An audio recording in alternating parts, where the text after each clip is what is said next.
Hello guys, welcome back to my channel. This is Priya Chaudhary. Biryani ఎలా చేయాలో simple recipe కావాలా? అలా అయితే ఈ వీడియో లాస్ట్ వరకు అయితే చూసేయండి. సో ఇక్కడ చూపిస్తున్నవన్నీ కావాల్సిన ఇంగ్రీడియంట్స్ అనమాట. సో ఈరోజు అయితే కుక్కర్లో బిర్యానీ ఎలా చేసుకోవాలనేది చూపించబోతున్నాము. ఇదైతే నాకు డాడీ చేసి పెట్టారు. చాలా అంటే చాలా బాగా వచ్చింది టేస్ట్.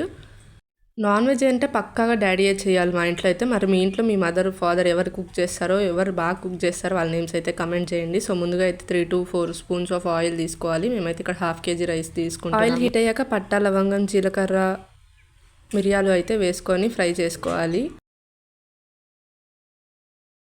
ఆయిల్లో కుక్ అయ్యేటప్పుడు అయితే ఒక స్పైసెస్ ఒక మంచి స్మెల్ అయితే వస్తుంది. అప్పుడైతే మీరు ఆనియన్స్ అయితే యాడ్ చేసుకోండి.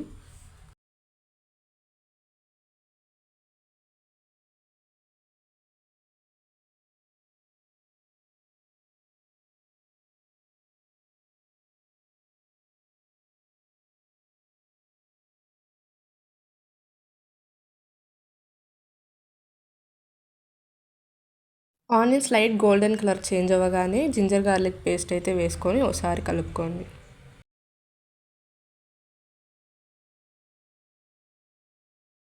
ఓ నిమిషం ఆగి టమోటో పేస్ట్ కూడా వేసుకునేయాలి.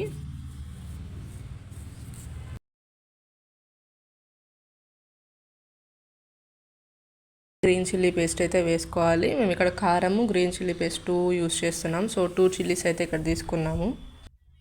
తగినంత ఉప్పు, కారం, పసుపు, అలాగే గరం మసాలా అయితే వేసుకోండి. ఇది మీకు ఎంతైతే కారం తింటారో మీరు దాన్ని బట్టి ఆ లెవెల్ అయితే చూసుకోండి. బిర్యానీకి ది మెయిన్ ఇంగ్రీడియంట్ బిర్యానీ ఆకు వేయకపోతే ఎలా, అది కూడా వేసుకొని అడుగంటకుండా ఒక 2 to 3 minutes అయితే అటు ఇటు తిప్పుతూ కుక్ చేసుకోండి. ఆ తర్వాత నీట్గా కడిగి పెట్టుకున్న చికెన్ పీసెస్ కూడా యాడ్ చేసుకోండి.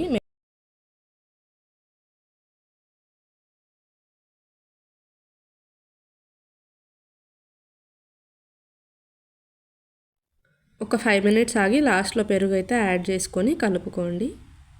1 cup ఆఫ్ రైస్కి 1.5 cup ఆఫ్ వాటర్ అనమాట మేము తీసుకునే కొలత. మీరు అలానే ట్రై చేయండి, మీకు బిర్యానీ అయితే పర్ఫెక్ట్గా వస్తుంది. వాటర్ యాడ్ చేశాక వాటర్ అయితే బాగా ఉడికేంత వరకు అయితే హీట్ చేసుకోవాలి. బాగా తెల్లులు వచ్చేటప్పుడు అయితే రైస్ యాడ్ చేసుకోవాలి.